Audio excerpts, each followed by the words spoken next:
Washer plant and the quest to find your birth mother don't appear to have much in common. But in the life story of one employee, they do. 30 years ago, ANAND was adopted from Thailand by a Yorkshire couple living in Whyalla.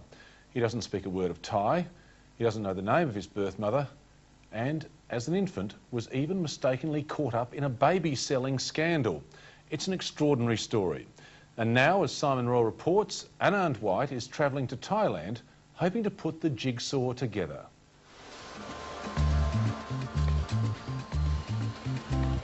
He's punched his last panel and the final dishwashers have rolled down the line.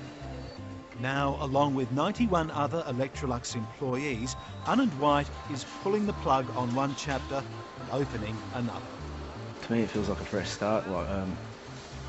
Being an Electrolux was just a stepping stone to get a house, get started, because I lived in Whyalla for 22 years without a job.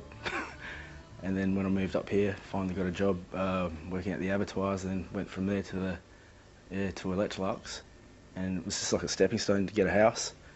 And now we just want to go on and do bigger things, better things. One step on the journey was taken this morning. ANAND and his girlfriend left for Thailand. It's a holiday, but if ANAND likes the place, he'll also lay the groundwork to find his birth mother.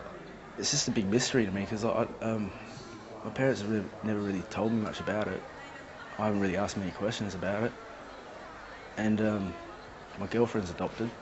When she started getting information about herself, that made me think that, you know, it just started making my mind tick over about it more.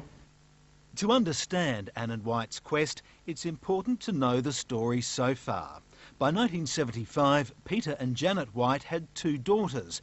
They desperately wanted another child, but couldn't. So they approached an Australian-based overseas adoption agency. It started off really when Vietnam fell, but we were too late. They closed the shop then? Yeah. And Dr. Nichols said, well, we've still got Thailand, Indonesia, Sri Lanka. So we said, oh, well, Thailand. It were a really emotional time for both of us. Mainly for you. Yeah, because once I saw him, nobody could have had him. He was mine. He was so gorgeous. Love at first sight? Oh, definitely, definitely. That's how a Thai-born boy came to live in Whyalla in the 1970s with a couple from Yorkshire. It was the start of a common theme in ANAND life. As he might put it, the contents don't match the packet. I've never really hung around other Asians. I've only really had 2 other good Asian friends throughout my life. So automatically when other people see me, they think they can speak Asian. That happens a lot. I'll be walking past and they'll be going, ah, and I'll be like, what? Oh, you don't speak? No, Aussie, mate, Aussie. He sounds more Australian than you do. You've kept your accent, and he's got. Yeah, we're Yorkshire. Yeah, well, before he started school, he talked like us. He was talking Yorkshire, you know.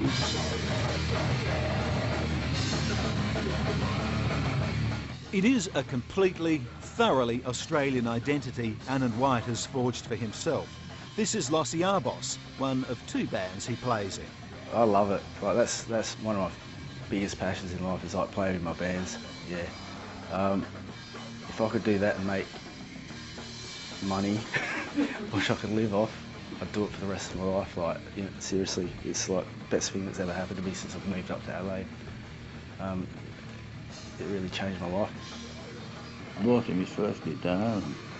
He had electric guitars and amps and motorbikes and... Oh yeah, motorbike. Yeah, everything he wanted he got, eventually. But not drums. He's got drums now. I'm not so stupid. But still the question of his Thai heritage remains. ANAND knows finding his birth mother will be a huge, perhaps impossible task. Janet and Peter White were never told the mother's name, and ANAND doesn't think his adoption certificate will be of much help. I've just been told that the name on my adoption certificate is not even the right one. So that's going to make things a lot harder when I do try to track down who I'm looking for. But the story of Anand White's identity gets even more intriguing, if not slightly bizarre. 30 years ago, the BBC and the ABC produced a story about baby buying and adoption rackets in Thailand and South Korea. 4,000 to 5,000 baht. He will get, never mind, maybe less than that, you know. In the middle of that story, somehow this photo of Anand White was used, causing a family crisis because relatives then thought he was a bought baby. Mother sent a letter from England and said, we've seen your baby on the TV. So we sent them the same photograph, you see, to the family in England. And I said, that's impossible. But then they showed it here in Australia. And sure enough, his photograph. We were devastated. His photograph on the TV. I just couldn't believe it. Well, I only just found that out, and I couldn't believe it. But that story actually made me like really find out more, because the mystery just became, you know what I mean, became more mysterious. Yeah, more mysterious. Like it's so, it made me more curious about everything after that, especially. In fact, the Whites adopted him legally twice. Once in Thailand and then again 2 years later through the Australian court system in 1977. The Whites insist they did not buy Anand, though he modestly reckons if they did, they'd have had to pay millions. He's not often lost for a quick reply, except perhaps if it actually comes to meeting his birth mother. What are you going to say to her if you do meet her? Well, that's a hard one as well. It's like, what do you say? What do you say to someone you haven't seen, like, or never met before, and has probably only seen you being taken away from them? What do you say? He leaves with his parents' blessings. They hope this trip may start to answer some of his questions. Indeed, Electrolux has offered Anand White a job in Thailand if he wants it. The Whites, though, have other plans. But I want him to get married to Christy and have a baby. We want a grandchild off him. We want a nice grandchild. We want a nice grandchild off him, and he'll not come to the party. We wish him chokdi, that's Thai for good luck. Well, next week it will be a year since an explosion ripped through a factory near the mid-north town of Gladstone.